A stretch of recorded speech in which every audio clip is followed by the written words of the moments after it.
세상 나라들에는요 아주 다양한 정치 체제가 있습니다.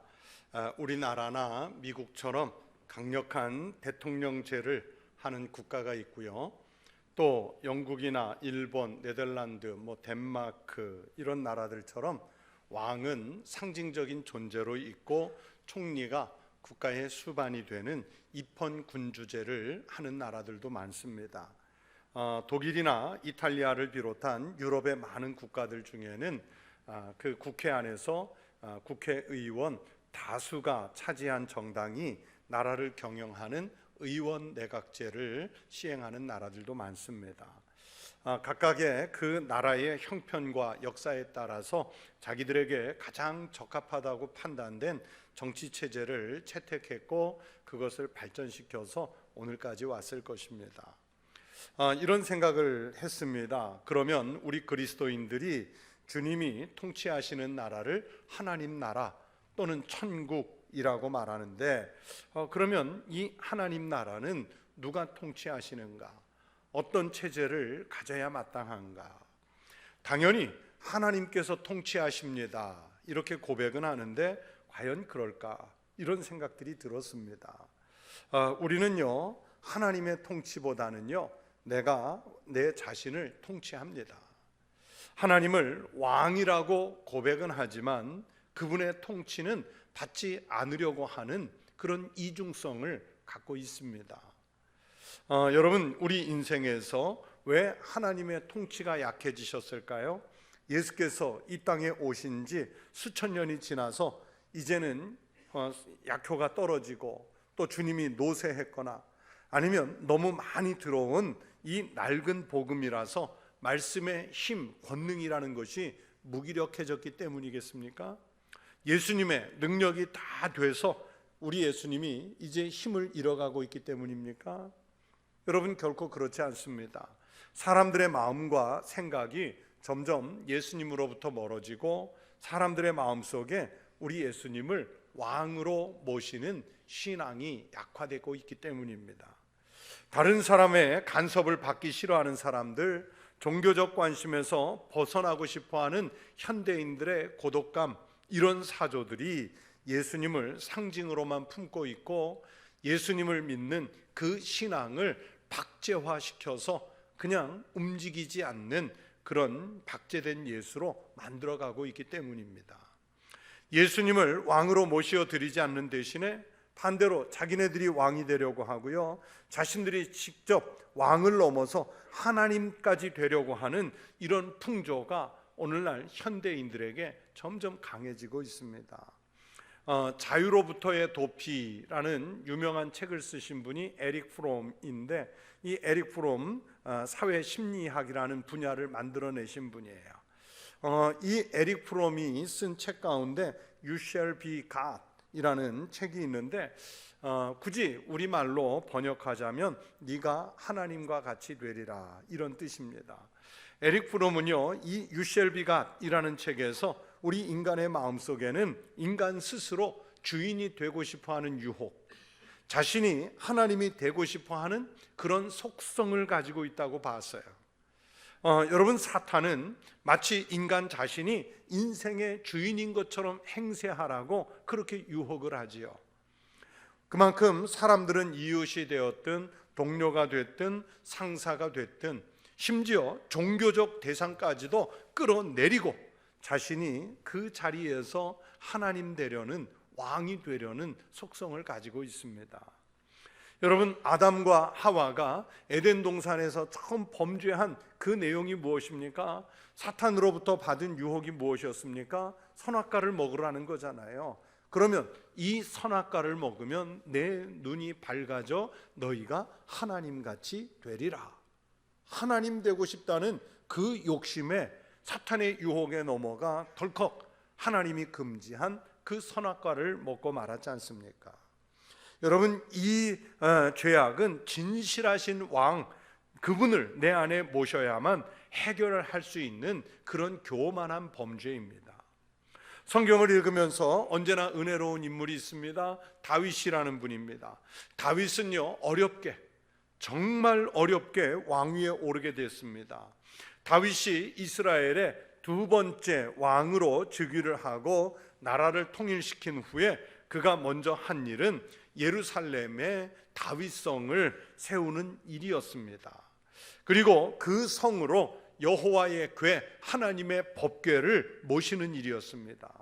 하나님의 임재의 상징인 이 궤가 자리를 잡지 못하고 이리저리 떠돌고 있다는 것은 지금 이스라엘의 영적 상태가 여전히 안정되지 못하고 그렇게 우왕좌왕하고 있다는 것을 상징하는 것입니다. 다윗이 궤를 먼저 모셔오려고 한 것은 왕이 된 자신을 다스려줄 진실한 왕을 찾는 모습입니다. 다윗이 왕이 된 다음에 나라를 잘 다스려 보겠다고요, 제도적인 장치를 마련하기 위해서 서두르지 않았습니다. 군사력을 강화하기 위한 조치를 취하지 않았습니다. 나라를 주변의 나라로부터 안전하게 지켜보겠다고 다른 나라와 외교 관계를 새롭게 정립하는 일에 나서지도 않았습니다. 다윗은 그의 삶과 나라의 통치 한복판에 하나님을 모셔드리는 일을 최우선순위로 먼저 하고 싶었습니다. 궤를 모셔오는 이 과정에 사람도 죽고 또 오벳 에돔이라는 사람의 그 타작마당에 3개월 머물러 있기도 하는 등 우여곡절을 겪었지만, 그러나 이 법궤를 예루살렘 성으로 먼저 모시려고 한 것은 자신의 삶의 중심에 하나님께서 임재해 주시기를 간절히 소망하는 그런 신앙의 표현이었던 것입니다. 그 표현된 마음들이 바로 오늘 시편의 노래로 나오는 거예요. 그래서 다윗이 하나님을 왕으로 모시고 싶어하는 그 마음에 담긴 시라고 해서 신학자들은 오늘 시편 132편을 제왕시 이렇게 이름을 붙이기도 합니다. 오늘 시편 말씀은 하나님께서 다윗 왕과 세운 언약을 기억해 주시길 기대하는 내용을 담고 있습니다. 그 언약의 중심에 하나님의 궤가 있는 거예요. 예루살렘이 영광스럽고 돌로 지은 건물이 성전이 될 수 있는 것은요, 그곳에 하나님의 궤가 있고 하나님의 궤가 있는 그곳에 하나님께서 임재하시고 있기 때문입니다. 이스라엘이 출애굽할 때 광야에서 만든 이 법궤 속에는요, 모세가 뭘 집어넣냐면 3가지를 집어넣는데, 하나는 만나를 담은 항아리를 넣었고요, 또 이스라엘 백성들의 지도자인 아론의 싹이 났던 지팡이가 들어있고요, 모세가 시내산에 올라가 하나님으로부터 직접 받은 그 율법 10계명이 담긴 돌판이 들어가 있었습니다. 그 3가지는 보세요, 하나님께서 이스라엘을 지키셨다는 것의 상징과도 같은 것들이잖아요. 이 법궤는 이스라엘의 영역에 따라서 많은 순환을 겪었고 때로는 이방인들에게, 이민족들에게 그 천대도 받았습니다. 특별히 사무엘 직전에 제사장이었던 엘리가 돌보던 그 실로의 성소가 블레셋에게 점령당하고 난 다음에 법궤를 블레셋 사람들에게 빼앗기기도 했어요. 이것을 다윗이 되찾아오는 과정에 웃사를 비롯한 몇 사람이 죽고, 말씀드린 대로 오벳 에돔의 타작마당에 석 달간 머물다가 이제 다시 다윗성으로 옮겨오려는 그 시도를 하는 것입니다. 그런데 문제는 이번에는 어떻게 옮길 것인가 하는 거예요. 이번에도 또 사람이 죽고 심각한 문제가 발생한다면 이스라엘 백성들을 신앙으로 다시 묶는 일이 쉽지는 않을 것이기 때문입니다. 다윗은요, 그래서 이 문제를 놓고 하나님 앞에 수없이 기도를 했습니다. 고민을 했습니다. 그 고민과 기도의 산물이 바로 1절에서 표현하는 그 심정입니다. 여호와여, 다윗을 위하여 그의 모든 겸손을 기억하소서. 그의 모든 겸손을 기억하소서. 다윗은 어떻든요, 이 일을 실행에 옮기기로 결심합니다. 3절부터 5절까지의 말씀을 보시면 전능자의 성막을 발견하기까지, 다시 말해서 하나님의 궤를 지정된 장소에 제대로 안치하기 전까지 자기는 왕궁에 들어가지도 않겠고, 또 잠을 자지도 않겠고 편하게 침상에 오르지도 않겠다고 결심을 밝혔습니다. 여러분, 왜 그렇게까지 해야 됩니까? 왕궁 완성됐는데 들어가면 되잖아요. 침상에 올라가 잠자고 편하게 몸의 건강을 회복한 다음에 하면 되잖아요. 근데 다윗은 그러지 않겠다는 거예요. 다윗은 그렇게 자신의 삶의 중심에, 그리고 이스라엘이라는 나라의 중심에 먼저 하나님을 왕으로 모시는 일부터 하고 싶었기 때문입니다. 하나님을 향한 열정의 표현입니다. 사랑 고백이에요. 수녀이신 이혜인님은 하나님에 대해서 이렇게 사랑 고백을 했어요. 하나님께 이런 사랑 고백을 했어요. 나에게서 당신을 빼고 나면 아무것도 남지 않을 가난뱅이 여인. 나에게 당신을 옷 입히면 아무것도 부러울 게 없는 궁전의 여인. 하나님, 아무래도 당신은 이적의 신입니다. 이 시인은 가난한 삶도 부유하게 하시고 부유해 보이는 삶도 초라하고 가난하게 만드는 그 하나님을 이적의 신이라고 고백합니다. 여러분, 하나님이 계시기에 자신의 인생은 충만해지고 행복해지고 기쁨이 넘친다는 시인의 아름다운 신앙 고백이에요. 바로 오늘 성경으로 읽은 다윗과 같은 마음이죠.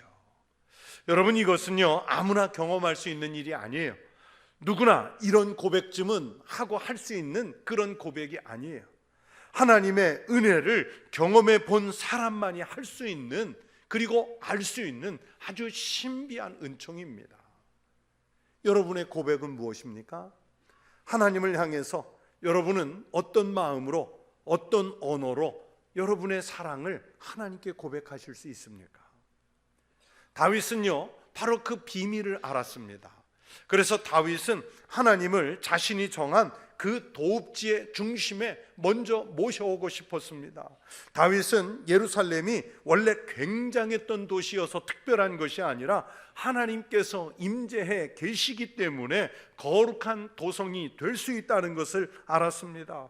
이스라엘이 원래부터 강한 나라였기 때문에 전쟁에서 싸워 이긴 것이 아니라 하나님을 모시고 있었기에 강하고 거룩한 나라가 됐다는 것을 다윗은 알고 있었습니다. 그래서 다윗은 이 순간에도 전심으로 하나님을 왕으로 모시고 싶어 했습니다. 7절 말씀을 보십시오. 우리가 그의 계신 곳으로 들어가서 그의 발등상 앞에서 엎드려 경배하리로다. 그의 발등상 앞에서 엎드려 경배하리로다. 오늘 본문 이 전체에서 다윗은요, 계속해서 반복해서 하는 얘기가 뭐냐면 하나님의 주권에 순종하겠다는 고백이에요. 왜냐하면 그분이 왕이시니까. 그의 발등상 앞에서 엎드려 경배하리이다.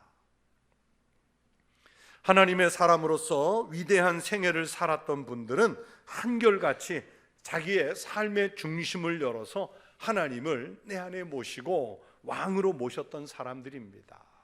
대표적으로 어거스틴 같은 분은요, 하나님께서 삶의 중심에 들어오기 전까지 평안이 없었다, 이런 고백을 해요. 어거스틴을 연구해 보면요, 젊은 시절에 그렇게 방탕한 생활을 하면서 인생을요, 그렇게 재미있게 사는 것 같았어도요, 행복하게 사는 것 같았어도 하나도 평안하지 않았다, 행복하지 않았다는 고백을 하는 거예요. 하나님께서 자신의 삶의 중심에 오시기 전까지 평안도 없고 안식도 없고 삶의 형통함이 없었다는 것을 이 천재 교부는 나중에 예수님을 믿으면서 깨닫고 신앙을 고백하게 되는 거예요. 다윗의 전 생애가 그랬고 지금 시편 말씀에서의 고백도 마찬가지입니다. 하나님의 궤를 도읍지에 모시려는 이 다윗의 마음은 하나님의 통치에 대한 아주 간절한 갈망의 표현입니다. 모든 것이 하나님께 달려있음을 고백하는 신앙이지요. 다윗이 하나님의 주권을 철저하게 인정하는 신앙의 모습입니다. 다윗은요, 매일매일의 삶 속에서 하나님이 다스리시는, 모든 일들 가운데 하나님의 통치하심을 간절히 기다리는 거예요. 나중에 죽고 난 다음에 하나님 나라에 간 다음에 통치가 아니라 자기가 왕으로 섬기는 이 기간 동안 하나님이 직접 통치해 주시기를 간절히 기다리는 거예요. 여러분, 우리 예수님도 제자들에게 주기도문을 가르쳐 주실 때 그렇게 기도하라고 말씀하셨습니다. 하나님의 뜻이 하늘에서 이룬 것 같이 땅에서도 이루어지기를 기도하라고 하셨어요. 하나님께서 통치하시는 하나님의 나라가 임하기를 기도하라고 명령하셨습니다. 여러분, 이것이 무슨 의미냐면 하나님의 나라, 천국이라는 것은 미래적인 의미도 있지만 지금 내가 살고 있는 삶의 자리에서 하나님의 나라를 이루어 가라는 뜻입니다. 우리나라 기독교인들은요, 하나님의 나라라는 것을, 천국을 사후에 죽게 된 다음에 가게 될 그런 천국으로만 생각하는 경향이 아주 강해요. 여러분은 어떻습니까? 내가 죽으면 천국 간다, 하나님 나라 간다, 이 고백이 아주 크지 않습니까? 그래서 최곤능 목사님이 외치고 다니셨던 예수 천당, 불신지옥, 이 구호가 우리 한국의 그리스도인들에게는 아주 강하게 인식되어 있습니다. 왜 이런 신앙관을 우리 한국의 그리스도인들이 갖게 됐는가 하면 약 130여 년 전에 우리나라에 들어온 초창기 선교사님들이요, 대부분 무디나 또는 스펄전 이런 목사님 등의 영향을 받아서 선교사로 자원을 했고 한국에 오게 됐습니다. 그런데 그 당시에 유행하던 가장 주류와 같았던 신앙관이 뭐였냐면 세대주의라는 신앙관이었어요. 그 세대주의의 영향을 받은 겁니다. 여러분, 이 세대주의 신학에서는요, 하나님의 나라는 여기가 아니라 죽은 이후에 가게 된다는 것을 아주 강하게 믿는 그런 교리 신학을 갖고 있어요. 그래서 지금도 대부분의 성도들은 하나님 나라, 천국, 천당이라는 것을 현재적 의미보다는 죽은 이후의 미래로 많이 생각을 합니다. 그러나 여러분, 예수님이 주님의 기도를 가르치신 내용을요, 헬라어 원문을 가지고 보면 그렇지 않습니다. 하나님의 나라, 하나님의 왕국은요, 어디에 있냐면 지금, 여기, 바로 지금 여기에 있는 거예요. 예수님이 사람의 몸을 입고 오심으로써 하나님의 나라가 세상 역사 속으로 들어오는 거예요. 성육신은 하나님의 나라가 우리가 사는 세상으로 직접 도래하는 이런 하나님의 은혜입니다. 예수님은 주기도문을 통해서 우리가 그것을 이루라고 가르쳐 주신 거예요. 아버지의 나라가 오게 하시며 아버지의 뜻이 하늘에서와 같이 땅에서도 이루어지게 하소서. 죽은 다음에 아니에요, 지금 하나님의 나라의 이 모습이 우리가 사는 세상에서도 이루어질 수 있게 해달라고 기도하라고 예수님께서 가르치신 거예요. 그리스도인은 살면서 내가 있는 곳을 하나님이 통치하시는 나라로 만들어갈 책임이 있습니다. 그러기 위해서는 나부터가 하나님을 왕으로 모셔야지요. 하나님을 왕으로 모셔야죠. 그래서 오늘 신약의 본문으로 삼은 누가복음 17장 20절 21절에서 바리새인들이 예수님에게 하나님의 나라가 언제 임하냐 시제를 묻잖아요. 언제 임하는 게 하나님 나라입니까? 죽은 다음입니까? 지금입니까? 앞으로 조금 더 기다립니까? 이걸 묻는 거예요. 그리고 이 질문 속에는 공간적인 의미도 있습니다. 그러나 예수님은 그렇게 시간과 공간으로 하나님이 나라가 볼 수 있게 임하는 것이 아니라 예수님께서 이 땅에 성육신 하심으로써 이미 우리 안에 임했다고 말씀하십니다. 또 여기 있다 저기 있다고도 못하리니 하나님의 나라는 너희 안에 있느니라. 이미 있다는 거예요. 이미 오셨다는 거예요. 여러분, 주기도문과 이 본문에서 예수님이 말씀하시는 의도가 있습니다. 하나님이 왕이 되셔서 통치하시고 다스리시는 그 나라가 바로 하나님의 나라고, 하나님의 나라는요, 하나님의 뜻이 이루어지는 그 삶의 자리, 즉 지금 현재 시점이라는 것을 하나님께서, 예수님께서 말씀하시는 거예요. 여러분, 하나님의 나라는 그리스도가 왕으로 계시는 곳입니다. 지금 우리가 그렇게 살고 있느냐 하는 말씀이에요. 그래서 성도는 죽은 다음에, 우리 육신이 죽은 다음에 천국에 가고 싶다 하는 소망도 있지만, 지금 내가 살고 있는 삶의 자리에서 예수님을 왕으로 삼고 천국을 만들면서 살라는 말씀입니다. 여러분 그렇게 살고 계십니까? 여러분의 삶의 자리에서 인생을 살면서 예수님의 통치권을, 왕으로서의 통치권을 인정하고 계십니까? 예수님의 강림을 기다리는 이 대림절에 우리가 그렇게 살겠다고, 내 삶의 자리인 가정과 일터와 사회를 하나님의 나라로 만들어 보겠다고 다짐을 하면서 살아야 합니다. 그런데 우리는 정작 내 삶의 자리를 하나님 나라로 만드는 것이 아니라 그리스도인이라고 하면서도 지옥으로 만드는 사람들이 있어요. 자기만 그런 게 아니라 나 때문에 가족들이 지옥 같은 공포를 느껴요. 나 때문에 세상이 정화되는 거 아니라 어두워지는 거예요. 나 때문에 내 삶의 자리가 오염이 되는 거예요. 파괴가 되는 거예요. 이걸 어떻게 하면 좋겠습니까?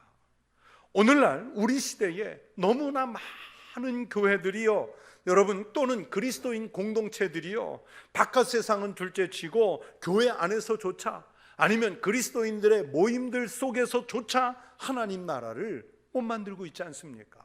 우리가 하나님 나라를 못 만드는데 세상에 하나님 없이 사는 사람들에게 교회로 들어오시라고, 하나님 나라 들어오시라고, 그리스도인 공동체 속으로 들어오시라고 어떻게 우리가 말할 수 있겠어요? 천국을 초대해야 되는데 혹시 우리가 지옥으로 초대하는 것은 아닌지요? 다시 시편으로 돌아가면 다윗은요, 구약의 인물이지만 예수님의 마음을 품고 살았던 사람입니다. 다윗은 하나님의 나라가 이 땅에서 이루어지길 간절히 소망했기 때문에 여기에 성소를 마련하고 나라와 자신의 삶의 한복판에 하나님의 궤를 모시려고 한 것입니다. 여러분, 분명히 다윗은 왕이잖아요. 한 나라를 통치하는 절대 권력을 가진 왕이잖아요. 그러나 그는 자신의 왕권은 하나님이 가지셨고 자신은 하나님을 의지하는 종에 불과하다고 고백을 합니다. 사무엘하 23장 1절에서 다윗이 임종을 앞두고 마지막 유언을 하는 장면이 있는데 거기에서도요, 이 고백은 변함이 없습니다. 이는 다윗의 마지막 말이라 이새의 아들 다윗이 말하며 높이 세워진 자 야곱의 하나님께로부터 기름 부음 받은 자, 내가 전쟁에 잘해서, 내가 정치적 그 책략을 잘 써서 강한 왕이 됐다, 이게 아니라요, 하나님께로부터 기름 부음 받은 자, 이제 곧 하나님 앞에서 죽을 건데요, 죽는 마지막 말 유언을 하면서도 다윗은 흐트러짐 없이 이 고백을 하는 거예요. 즉 그에게 진정한 왕은 하나님이신 거예요. 그 하나님 때문에 하나님 나라를 이루는 삶을 살았다는 거예요. 예수님께서 붙잡히셔서 빌라도에게 신문을 받을 때 이런 질문을 받았습니다. 네가 유대인의 왕이냐? 네가 유대인의 왕이냐? 이 질문에 대해서 예수님은 분명하게 대답하십니다. 네 말과 같이 내가 왕이니라. 내가 이를 위하여 태어났으며 이를 위하여 세상에 왔나니 곧 진리에 대하여 증언함이로라. 무릇 진리에 속한 자는 내 음성을 듣느니라. 예수님은요, 나중에 우리가 죽고 난 다음에 천국 가서만 왕 노릇하시는 게 아니라 이 빌라도의 질문에 대해서 내가 지금 왕이라는 거예요. 내가 이것 때문에 태어났고 내가 이것 때문에 세상에 왔고 곧 진리에 대해서 증언하는데 무리의 그 진리에 속한 자는 지금 내 음성을 듣는 거예요. 여러분, 살아있을 때, 육신의 몸이 살아있을 때 지금 이 진리의 음성을 들어야 되는 거예요. 이렇게 예수님은 아주 단호하게 왕이 되심을 선언했습니다. 단순히 이 세상의 왕을 넘어서 역사를 초월하고 지리적 경계를 넘어서 왕이 되셨다는 거예요.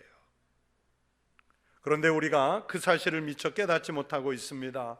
마치 예수님께서 아기 예수의 모습으로 이 땅에 오실 때 무덤덤했던 예루살렘의 서기관들과 바리새인들처럼, 단순히 지식으로만 오실 것으로 알고 있던 그 사람들처럼 우리가 예수님을 무덤덤하게 맞고 있는 것은 아닌가.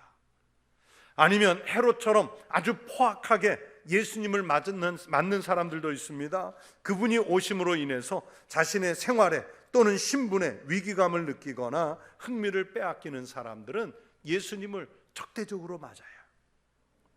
예수 그리스도께서 우리를 살리시기 위해서 고난의 십자가를 지고 가실 때 구경거리로 삼으며 따라갔던 군중들의 모습을 보십시오.